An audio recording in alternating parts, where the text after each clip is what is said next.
we are talking about the chapter number 2 of history. Okay, and the chapter name is New Kings and Kingdoms. Dear students, as you know, I had already shared a few videos related to the explanation of this segment. In that videos, we have seen how the new dynasties emerged in the time period of 7th century to 12th centuries. Okay, and in this section, these days we are talking about the Chola dynasty. Okay, we are talking about the Cholas dynasty of South India.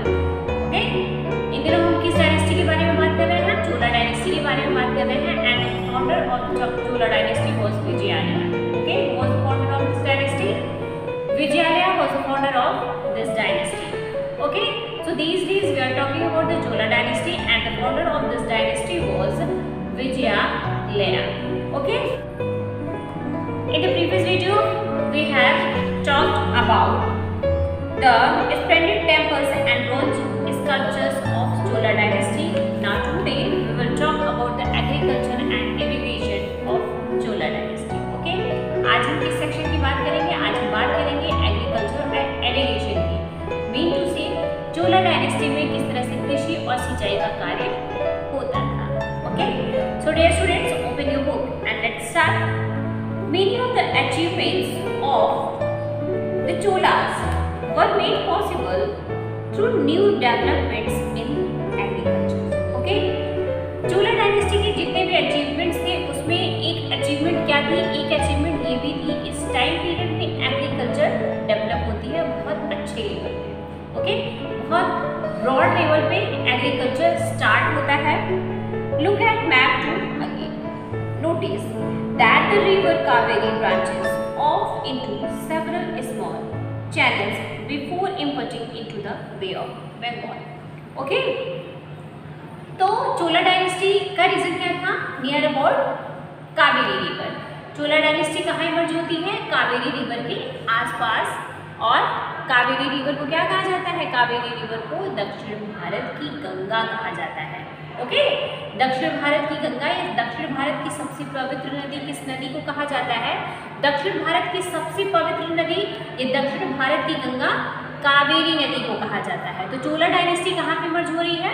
Chola dynasty का emergence हो रहा है कावेरी नदी के आसपास के area में. चोला dynasty का उदय होता है. और कावेरी नदी कहाँ पे गिरती है?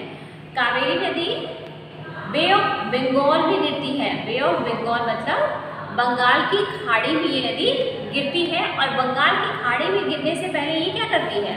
बंगाल की खाड़ी में गिरने से पहले ये डेल्टा का निर्माण करती है. डेल्टा बिंदु से जब नदियाँ अपने साथ जब नदियाँ पर्वतों से पहाड़ों से निकलती हैं तो क्या करती हैं? अपने साथ सेडिमेंट्स को कैरी करती हैं. और जब वो समुद्र से मिलने वाली होती है तो नदियों का फ्लो क्या होता है? बहुत ज़्यादा कम हो जाता है.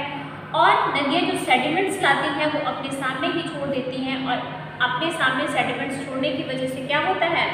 नदियाँ उस रास्ते से नहीं बह पाती हैं और क्या होती है? कई ब्रांचेस में डिवाइड हो जाती हैं. ओके, इस वजह से क्या होता है? इस वजह से डेल्टा का निर्माण होता है. ओके, जो सेडिमेंट्स नदियाँ अपने साथ कैरी करती हैं और उसे समुद्र के में मिलने से पहले ही अपने सामने छोड़ देती हैं और कई ब्रांचेस में डिवाइड हो जाती हैं. इस तरह से क्या होता है? इस तरह से डेल्टा का निर्माण होता है. तो वही कह रहा है, notice that the river Kaveri branches off into several small channels before emptying into the bay of Bengal. Mean to say Kaveri river Bengal की खाड़ी में गिरने से पहले क्या करती है? कई ब्रांचेस में डिवाइड हो जाती है. Okay, these channels overflow frequently. Okay, और ये चैनल्स क्या होते हैं? जब नदियों के ब्रांचेस डिवाइड हो जाती हैं, that structure is known as channels. और बारिश के सीजन में क्या होता है? बाढ़ के सीजन में क्या होता है? ये चैनल्स क्या होते हैं? ओवरफ्लो होते हैं, मतलब इनमें बाढ़ आ जाती है. Depositing fertile soil on their banks. और क्या करती हैं? ओवरफ्लो होती हैं तो उसके बाद क्या करती है? अपने बैंक्स में फर्टाइल सॉइल मतलब उपजाऊ मिट्टी डिपॉजिट कर देती हैं नदियाँ. Water from the channels also provides the necessary moisture for agriculture. और वाटर फ्रॉम चैनल्स मतलब नदी की ब्रांचेस से क्या होता है? नेसेसरी मॉइस्चर मिलता है पौधों को, जो कि एग्रीकल्चर के लिए बहुत इंपॉर्टेंट होता है. particularly the cultivation of ripe विशेष रूप से किसके लिए, चावल की खेती के लिए। तो कावेरी रिवर के रीजन में कौन सी चीज की, किस ग्रेन की खेती ज्यादा होती है, चावल की। Although agriculture had developed earlier in the other parts of Tamil Nadu, और इसके साथ साथ क्या होता है, तमिलनाडु के अदर एरियाज में भी एग्रीकल्चर स्टार्ट होती है। It was only from the 5th or 6th century that this area was opened for a large scale cultivation. Okay? और 5वीं और 6ठी शताब्दी के बीच में क्या होता है, एक लार्ज एरिया डेवलप होता है फॉर एग्रीकल्चर। ओके, सो कावेरी नदी के आसपास चोला डायनेस्टी के समय क्या होता है, चोला डायनेस्टी के समय कावेरी नदी के पास एग्रीकल्चर स्टार्ट होती है। एंड विशेष रूप से किस चीज़ की खेती स्टार्ट होती है, चावल की खेती स्टार्ट होती है, क्योंकि चावल की खेती के लिए, राइस के कल्टीवेशन के लिए वाटर की बहुत ज़्यादा ज़रूरत होती है, और कावेरी रिवर से वाटर नेसेसरी वाटर की नीड फुलफिल होती है इस कल्टीवेशन के लिए। तो कावेरी रीजन के आसपास सबसे ज़्यादा किस ग्रेन की एग्रीकल्चर किया जाता है, सबसे ज़्यादा राइस कल्टीवेशन होता है। और इसके साथ साथ क्या होता है, तमिलनाडु के अदर एरियाज में क्या होती है, एग्रीकल्चर डेवलप होती है, specially in the 5th and 6th century. Okay, विशेष रूप से 5वीं और 6ठी शताब्दी के मध्य तमिलनाडु के अदर एरियाज में भी एग्रीकल्चर स्टार्ट होता है। Forest had to be clean in some regions. Okay, forest had to be clean for some reason to do agriculture. Okay, forest को क्या किया जाता है, forest को क्लीन कर दिया जाता है, किस लिए, एग्रीकल्चर के लिए उन्हें क्लीन कर दिया जाता है। Land had to be levelled in other areas, और अदर एरियाज में क्या किया जाता है, अदर एरियाज में लैंड को लेवल किया जाता है, मतलब उन्हें बराबर किया जाता है, समतल किया जाता है। मतलब so there were so many reasons in 5th and 6th century where the agriculture started in Tamil Nadu, and to do agriculture people of that area clean the forest and level the land. Okay, और उन्होंने क्या किया, उन्होंने agriculture के forest को clean किया और level को, लैंड को लेवल किया। In the delta region embankments had to be built to prevent flooding and canals had to be constructed to carry water to the field in the delta region. Mean to say delta region में क्या होता है, embankments had to be built, किनारे बनाए जाते हैं, to prevent flooding, बाढ़ से बचने के लिए किनारे बना दिए जाते हैं, embankments बना दिए जाते हैं, and canals had to be constructed to carry water to the fields, और कैनल बना दिए जाते हैं वाटर को फील्ड तक कैरी करने के लिए। कैनल्स क्या होते हैं, कैनल्स मीन टू से नदी को, जिस रास्ते में नदी बह रही है उस रास्ते को बंद करके किसी और रास्ते से उसे निकाल देना, वहाँ पे बांध बना देना या कोई भी चीज़ ऐसे कर देना, और उसका जो फ्लो है उसको किसी और डायरेक्शन में मोड़ देना, that is known as canals. तो क्या किया गया, डेल्टा रीजन में क्या किया गया, एम्बैंकमेंट्स बना दिए गए to prevent from the flooding, and canals had to be build, और क्या किया गया, कैनल्स भी बनाए गए, किस लिए बनाए गए, to carry water in the fields, water को फील्ड तक कैरी करने के लिए क्या बनाया गया, कैनल्स बनाए गए। In many areas 2 crops were grown in year, और क्या हुआ, मतलब चोला डायनेस्टी में एग्रीकल्चर इतने स्मार्ट लेवल पे आ गई, इतनी ज़्यादा डेवलप हो गई कि कुछ कुछ एरियाज ऐसे थे जहाँ पे एक साल में 2 फसल उगाई जाने लगी। In many cases it was necessary to water crops artificially. Okay, कभी कभी ऐसा भी होता था कि नेचुरली वाटर मिल नहीं पाता था एग्रीकल्चर के लिए, तो क्या करना पड़ता था, क्रॉप्स को इरिगेट करना पड़ता था from the artificial techniques. Okay, artificial techniques के थ्रू क्या किया जाता था, एग्रीकल्चर के लिए इरिगेशन किया जाता था। A variety of methods were used for irrigation, इसके लिए बहुत से मेथड्स यूज़ किए जाते हैं, आर्टिफिशियली इरिगेशन के बहुत से मेथड यूज़ किए जाते थे। इन सम एरियाज वेल्स वर डग, बहुत से एरियाज में क्या किया गया, कुओं की खुदाई की गई। In other places huge tanks were constructed to collect rain water, और अदर प्लेसेस में क्या किया गया, टैंक्स बनाए गए to collect the rain water. Okay, rain water को कलेक्ट करने के लिए क्या किया गया, टैंक्स बनाए गए, जैसे आज भी हमारी कंट्री में केरला में रेन वाटर बहुत बड़े पैमाने पर कलेक्ट किया जाता है। वहाँ पे क्या होता है, घर की छतों पे टैंक बने होते हैं और जब बारिश होती है तो वो पानी उस टैंक में कलेक्ट हो जाता है। और अदर टाइम में रेनी सीजन के अलावा जब टाइम आता है जब पानी की कमी हो जाती है तो वहाँ के लोग क्या करते हैं, they use that water, they use that rain waters. Okay, तो इसी तरह से क्या क्या किया, in the time period of Chola dynasty tanks were made to collect the rainwater and this is the artificial techniques of irrigation। और ये क्या है, इरिगेशन की आर्टिफिशियल टेक्निक्स थी उस समय पे। Remember that irrigation works require planning. और इरिगेशन क्या है, इसके लिए प्लानिंग की ज़रूरत होती है। इरिगेशन के लिए क्या है, इरिगेशन के लिए प्लानिंग की ज़रूरत होती है। Organising labour and resources, labour की ज़रूरत होती है, रिसोर्सेज की ज़रूरत होती है। Maintaining these works and deciding how water is to be share. और ये भी डिसाइड करना पड़ता है कि वाटर को कैसे शेयर किया जाएगा। Most of the new rulers as well as people living in villages okay took an active interest in these activities। Okay, so most of the new rulers of that time period, most of the new rulers of Chola dynasties and the villages of and the peoples of villages have taken interest in these works। Okay, और वो क्या करते थे उस time period के जो rulers थे चोला dynasty के और गांव के लोग जो रहने वाले थे, जो पीपल थे, वो क्या करते थे, वो इन सारी एक्टिविटीज़ में बहुत इंटरेस्ट दिखाते थे। और इसी वजह से क्या हुआ, इसी वजह से चोला डायनेस्टी के टाइम पीरियड में एग्रीकल्चर बहुत डेवलप होता है। Now next segment is the administration of the empire. Okay dear students, we have seen agriculture and irrigation, we have talked about agriculture and irrigation of Chola dynasty। Now we will talk about, now we will see the administration of this empire। Okay, अब हम क्या देखेंगे, अब हम ये देखेंगे चोला dynasty का प्रशासन, उस साम्राज्य का प्रशासन कैसे चलता था। Okay, so how was the administration organised. Administration या प्रशासन किसी भी राज्य का, किसी भी साम्राज्य का प्रशासन कैसे ऑर्गेनाइज्ड होता है। Settlements of peasants known as ur. Okay, settlements of peasants mean to say the houses of peasants, the houses of farmers known as Ur in Chola dynasty। You have to remember the settlements, the name of the settlements of peasant। Okay, आपको याद रखना है students कि चोला dynasty में जो किसानों का घर होता था उसे किस नाम से जानते हैं हम, that houses is known as Ur। So Chola dynasty में पीजेंट्स के जो घर होते थे, जो हाउसेस होते थे, उन्हें उर के नाम से जानते हैं। Became prosperous with the spread of irrigation and agriculture. और ये क्या होते हैं, ये किसान जो होते हैं चोला डायनेस्टी के समय में ये बहुत समृद्ध हो जाते हैं just because of the development of agriculture and irrigation.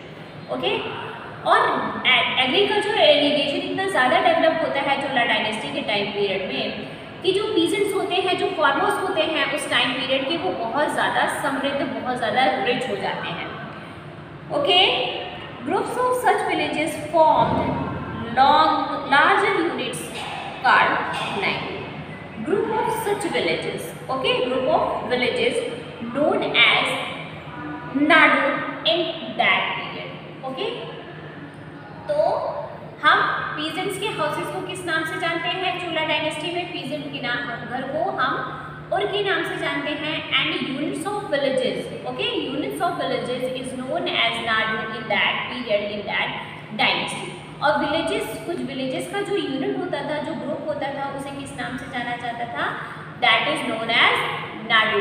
So you have to remember these two points, ur, what is ur and what is nadu. Ur, this is the settlements of peasants, and Nadu, this is the unit of villages of Chola dynasty। Okay, the village council and the Nadu perform several administrative functions। और village की जो council होती थी, जो Nadu होती थी, वो क्या करती थी, बहुत से administrative functions करती थी, including dispensing justice and collecting taxes. यहाँ तक कि वो जस्टिस और टैक्स कलेक्ट करने का भी काम करती थी। Rich peasants of the Velala caste exercised considerable control over the affairs of the Nadu under the supervision of the central Chola government. Rich peasants of Velala caste, मतलब Velala caste एक caste है और इसके जो rich peasants होते थे वो क्या करते थे? Control over the affairs of the Nadu under the supervision of central Chola government. So, the rich peasants of Velala caste control the functions of Nadu, okay, under the supervision of central Chola government. और Velala caste के जो rich peasants होते थे वो क्या करते थे? इस नाडू के काम को नाडू के जो functions होते थे उन्हें कौन कंट्रोल करता था? Rich peasants of Velala caste. And this caste were under the supervision in the central Chola government. और ये जो caste थी, ये जो लोग थे वो सेंट्रल चोला गवर्नमेंट के सुपरविजन में नाडू को कंट्रोल करते थे. Okay, the Chola kings give some rich land owners titles. Okay, Chola kings क्या करते थे? रिच लैंड ओवर्स को कुछ टाइटल्स देते थे, like Muvenda Velan, a Velan of peasants serving 3 kings. Muvenda Velan ये एक टाइटल है जो चोला गवर्नमेंट पीजेंट्स को देते थे और ये उन्हीं पीजेंट्स को देते थे जो सर्व करते थे अंडर 3 किंग्स को सर्व करते थे. अरैयर चीफ, ओके, और चीफ को क्या कहा जाता था? प्रभु को उस समय क्या कहा जाता था? अरैयर कहा जाता था. As marks of respect and entrusted them with important offices of the state and the central. और ये जो इनको टाइटल्स देते थे मुवेंदा वेलन और अरैयर, इन्हीं क्या करते थे? इन्हें सम्मान देने के लिए, इन्हें रिस्पेक्ट देने के लिए the Kings of the Chola dynasty gave him, instructed them the official work, official post in the central Chola state. Okay, तो इन लोगों को क्या करता था? चोला किंग्स इन्हें सम्मान देने के लिए, जो रिच पीजेंट्स होते थे जिन्हें ये लोग टाइटल्स प्रोवाइड करते थे, उन्हें सम्मान देने के लिए क्या करते थे? सेंट्रल चोला गवर्नमेंट में एक स्टेटस, एक पोजीशन, एक कार्य सौंपते थे. Okay, now next types of land. Now dear students, we have seen the administration of the empire. हमने क्या देखा? हमने देखा चोला डायनेस्टी में एडमिनिस्ट्रेशन या साम्राज्य का प्रशासन कैसे चलता था. Okay, now we will see types of land. Now we will talk about the types of lands of Chola dynasty. अब हम किसके बारे में बात करेंगे? हम बात करेंगे चोला डायनेस्टी में कितने टाइप्स की लैंड हुआ करती थी. Okay, so Chola inscriptions mention several categories of lands. Okay, in the Chola inscriptions mention several categories of lands. Okay, Chola inscriptions में बहुत तरह की क्या हुआ? लैंड को बताया गया है, उनको मेंशन किया गया है. So first type of land was Vellan Vagai. Okay, first type of land of Chola dynasty was Velan Vegai, and this is a land of non-Brahman peasant properties. Okay, so this Velan Vegai, this is a type of land of peasants property, peasant properties, and this properties was non-Brahman peasant properties. Okay, तो ये Velan Vegai क्या किस type की भूमि होती थी? ये किसानों की भूमि होती थी और ये भूमि जो होती थी ब्राह्मणों की नहीं होती थी. ये भूमि non-Brahman peasant properties होती थी. Next, Brahmadeva, land gifted to Brahmins. Okay, so Brahmadeva, this is a type of gifted land. Okay, Brahmadeva क्या थी? गिफ्टेड लैंड होती थी जो लोग गिफ्ट करते थे ब्राह्मण्स को. Next, Salabhoga, land for the maintenance of a school. Okay, this is a type of land. Shalabhoga, this is a type of land for the maintenance of a school. Next type of land is Devarana Tirunama Tukkali, land gifted to temples. ये वो भूमि होती थी जो temples को gift की जाती थी. Next and the last type of land was land of Chola dynasty was Palli Chandam, land donated to the Jain institutions. Okay, this is a type of land and this is a land gift type of gifted or donated land to Jain institutions. ये किस type की भूमि होती थी? ये उस type की भूमि होती थी जो जैन लोगों को, जैन इंस्टीट्यूशंस को गिफ्ट की जाती थी, डोनेट की जाती थी। Okay, now dear students, we have completed the explanation of two segments today. We have completed explanation of two segments, agriculture and irrigation, and the next segment we have completed the administration of Chola Empire. Okay, and we have also seen the types of land of Chola dynasty.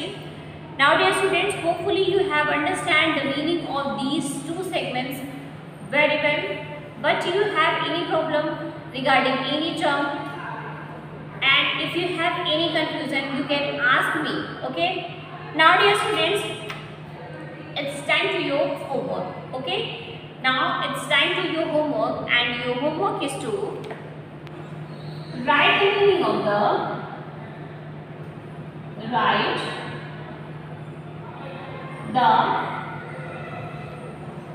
meaning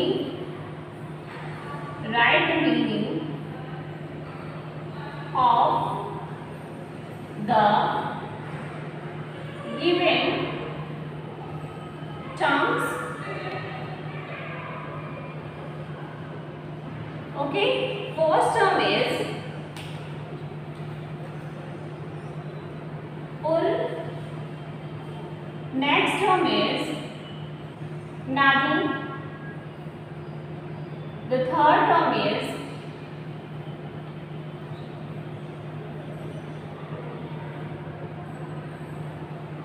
Muvendavelan,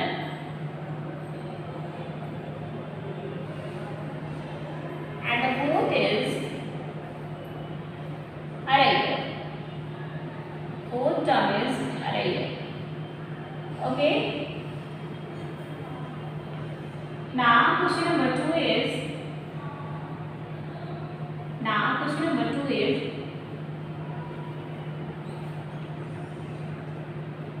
define the following land types. Define the following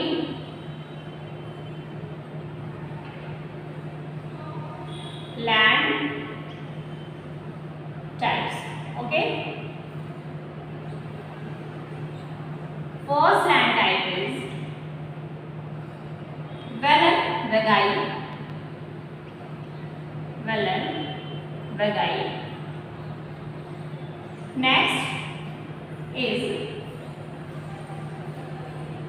Brahmadeva.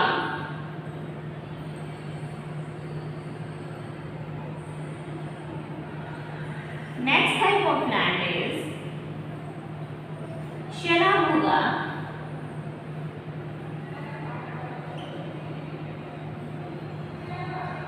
Next type of land is Devadana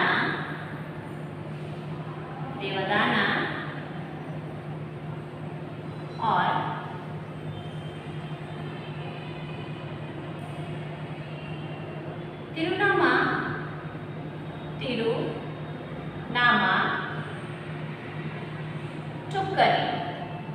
Tirunama Chukkari.